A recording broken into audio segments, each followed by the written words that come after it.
here to discuss who brought their A game and who didn't. So for our first topic, we're going to talk about the wins and losses in our first round of the NBA playoffs. So we're going to start with the East. The Bucks defeated Detroit. We knew that would be happening, especially with Griffin being hurt.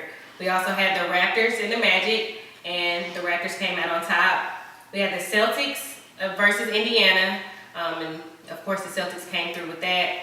And we had the 76ers and the Nets, but of course we thought for a second that the Nets would, have a chance, but the 76ers came through with that as well. As far as the West goes, we had Golden State against the Clippers, which is crazy because it should have been a sweep, but the Clippers had some heart.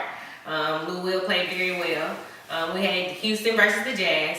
Donovan Mitchell didn't have enough for him, so Houston came through with that. We have Portland and, of course, OKC. It's so sad to see OKC go out the first round again, but the better team won. And then we have San Antonio and the Nuggets. We're still trying to see who's going to win that, but I mean, it doesn't really matter. Whoever they wins, they're going home next time anyway. But they play tonight at 9 p.m. Watching this first half of the playoffs, a few takeaways that I have is some poor decision makers by the coaching. Dwayne Casey allowed Blake Griffin to play when he's clearly very hurt. I'm pretty sure they're going to put a clip up of that. This looks pretty bad. Shouldn't be playing. It's idiotic to have him out there just to risk more injury when we all know Milwaukee was going to do whatever they wanted. Also, on top of that, I feel like he wanted to show everybody, I have heart. I love this team. But not at the expense of your legs, because without your legs, you can't play. Then we have Golden State and the Clipper series. That was something that really stood out to me because it should have been a sweep as well. I don't know why it went to 6 games. It actually shows people that Golden State's not invincible. It's going to be hard for them next series with Houston. I want them to win, but honestly, they might lose. Houston might beat them. So if they continue to play the way they've been playing, and especially if Steph doesn't step up, it's definitely not going to work. To see who was awesome and who was ass this week, we have Russell Westbrook and Damian Leonard. Of course, we know who's on whose side. I mean, Westbrook was pretty ass. Shot like 36% from the field. He took way too many shots. And on top of that, they lost in 5 games. So they barely pinched him. So, Russell Westbrook has to take a look at himself and figure out why he keeps just coming up short.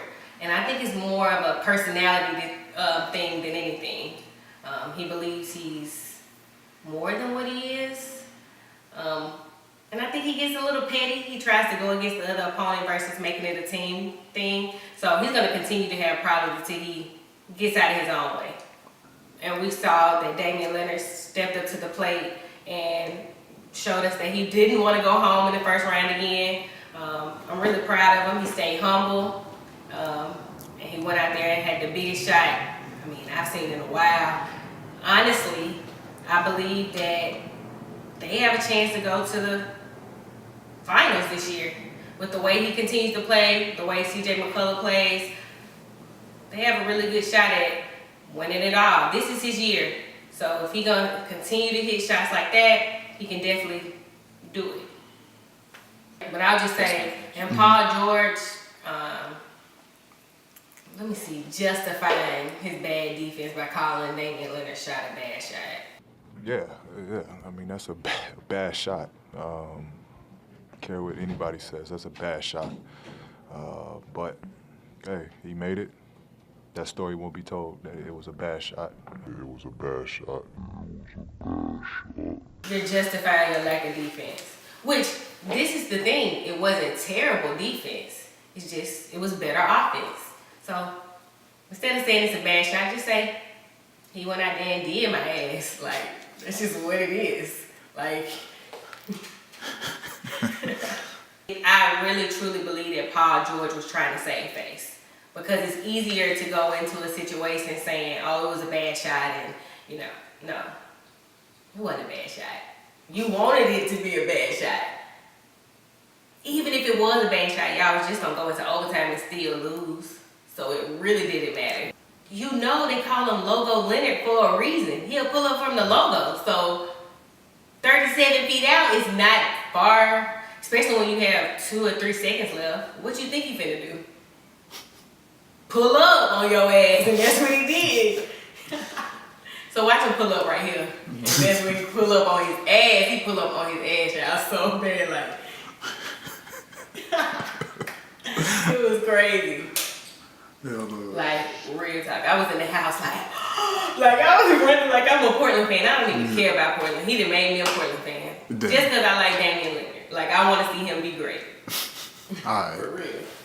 I believe the second round should be interesting. It's actually going to be a lot more competition except for Portland. They're going to beat whoever they play. That's simple. As far as Golden State and Houston, we're going to definitely be on the lookout for that because that's just a rematch of last year. Let's see who can pull it out. Let's just pray that Chris Paul doesn't get hurt so we hear no excuses. I don't want to hear it. I'm tired of it. He might sprain his ankle next game, be out for the rest of the series. I don't want to hear it. Let's pray that he stays healthy and that his paper mache legs stay together for all of our sake, just so we can see who's really the best. Because at this point, that's what's up for grabs. As far as Milwaukee and the Celtics, we thought the Celtics could do it, but I honestly don't believe they can do it. I honestly don't. I think that the Greek freak has solidified himself and he's hungry, so I believe he's going to the Eastern Conference Finals this year for sure. Sorry, Kyrie. You might just need to come on home to LeBron. Now, as far as the 76ers and the Raptors, sorry, Ben Simmons. You're going home too.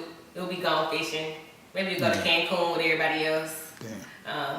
Kawhi's gonna do it. You know, I think he's a little weird. I have to admit, but I definitely think Kawhi is like the truth on the court. No one can deny it on both ends of the floor. So I definitely think that Toronto's gonna come out on that.